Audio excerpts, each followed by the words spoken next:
ಖಾತೆಗಳ ಹಂಚಿಕೆ ಎಚ್.ಡಿ. ಕುಮಾರಸ್ವಾಮಿ ಬೃಹತ್ ಕೈಗಾರಿಕೆ ಮತ್ತು ಸ್ಟೀಲ್, ಪ್ರಹ್ಲಾದ್ ಜೋಶಿ ಗ್ರಾಹಕ ವ್ಯವಹಾರ ಮತ್ತು ಆಹಾರ, ವಿ ಸೋಮಣ್ಣ ಜಲಶಕ್ತಿ ಮತ್ತು ರೈಲ್ವೆ, ಶೋಭಾ ಕರಂದ್ಲಾಜೆ ಸಣ್ಣ ಮತ್ತು ಮಧ್ಯಮ ಕೈಗಾರಿಕೆ ಹಾಗೂ ಕಾರ್ಮಿಕ.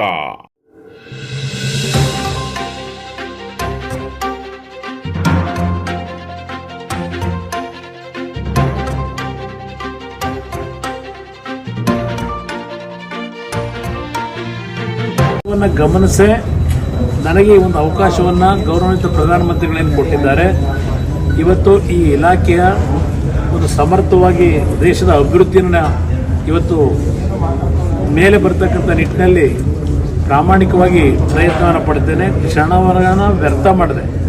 ಪ್ರತಿ ಒಂದೊಂದು ಕ್ಷಣವನ್ನು ಇವತ್ತು ಈ ದೇಶದ ಅಭಿವೃದ್ಧಿಗೆ, ಯುವಕರ ಒಂದು ಉದ್ಯೋಗದ ಸಮಸ್ಯೆಗಳನ್ನು ಬಗೆಹರಿಸ್ತಕ್ಕಂಥ ನಿಟ್ಟಿನಲ್ಲಿ ಇವತ್ತು ಕೆಲವು ಏನೋ ಒಂದು ರೂಟ್ ಮ್ಯಾಪ್ ಹಾಕಬೇಕಾಗಿದೆ ಮತ್ತು ವಿಷನ್ ಡಾಕ್ಯುಮೆಂಟ್ ಏನು ಸಿದ್ಧ ಮಾಡಬೇಕಾಗಿದೆ.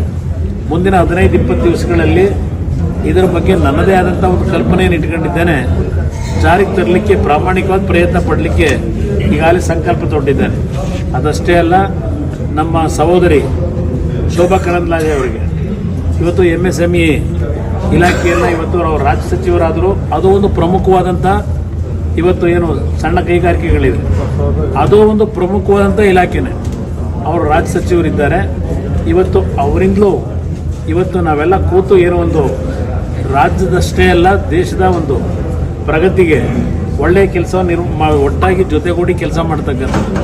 ಮತ್ತು ಸೋಮಣ್ಣ ಅವರಿಗೆ ರೈಲ್ವೆ ಖಾತೆ ಮತ್ತು ಜಲಶಕ್ತಿ ಇಲಾಖೆಯಲ್ಲಿ ಅವರೇನು ರಾಜ್ಯ ಸಚಿವರಾಗಿ ಅವ್ರಿಗೂ ಸಹ ಇವತ್ತು ಒಂದು ಅವಕಾಶಗಳನ್ನು ಕಲ್ಪಿಸಿದ್ದಾರೆ.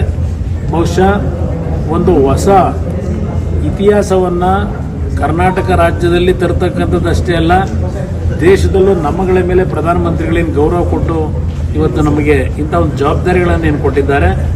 ಪ್ರಾಮಾಣಿಕವಾಗಿ ಯಶಸ್ಸನ್ನು ಕಾಣ್ತಕ್ಕಂಥ ನಿಟ್ಟಿನಲ್ಲಿ, ದೇಶದ ಹಲವಾರು ಸಮಸ್ಯೆಗಳಿಗೆ ಪರಿಹಾರ ದೊರಕತಕ್ಕಂಥ ನಿಟ್ಟಿನಲ್ಲಿ ಈ ಇಲಾಖೆಗಳಲ್ಲಿ ನಾವೆಲ್ಲ ಜೊತೆಗೂಡಿ ಇವತ್ತು ಪ್ರಾಮಾಣಿಕವಾದ ಕೆಲಸವನ್ನು ಮಾಡಲಿಕ್ಕೆ ಪ್ರಯತ್ನ ಪಡ್ತೀವಿ. ಸರ್, ಪಕ್ಷ ಮೊದಲಿಂದ ಇದಕ್ಕೊಂದು 7 ಪೀಳಿಗೆಗಳು ಅಂತಕ್ಕಂಥದ್ದೇನಿದೆ. ಅದರಲ್ಲೂ ವಿಶೇಷವಾಗಿ ನಾನು ಸನ್ಮಾನ್ಯ ಮಾಜಿ ಪ್ರಧಾನಮಂತ್ರಿಗಳು ದೇವೇಗೌಡರನ್ನ ಸ್ಮರಿಸ್ಕೊತೀನಿ.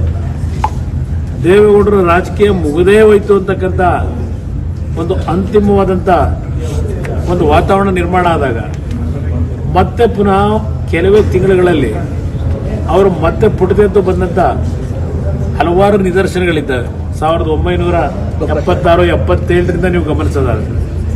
ಅದೇ ರೀತಿಯಲ್ಲಿ ಈಗಲೂ ಸಹ JDS ಮುಗಿದೋಯ್ತು, ಕುಮಾರಸ್ವಾಮಿ ಮುಗಿದೋದ, ರಾಜಕೀಯದಲ್ಲಿ ಸರ್ವನಾಶ ಮಾಡಿದ್ದೇವೆ ಅಂತಕ್ಕಂಥ ಒಂದು ಭಾವನೆಗಳೇನಿತ್ತು, ಮತ್ತೆ ಯಾವುದೋ ಒಂದು ಶಕ್ತಿ ಇವತ್ತು ಪುನಃ ಈ BJP ಮತ್ತು JDSನ ಮೈತ್ರಿಯ ಒಂದು ಹಿನ್ನೆಲೆ ಎಲ್ಲರಿಗೂ ಅಚ್ಚರಿ ಮೂಡ್ತದೆ.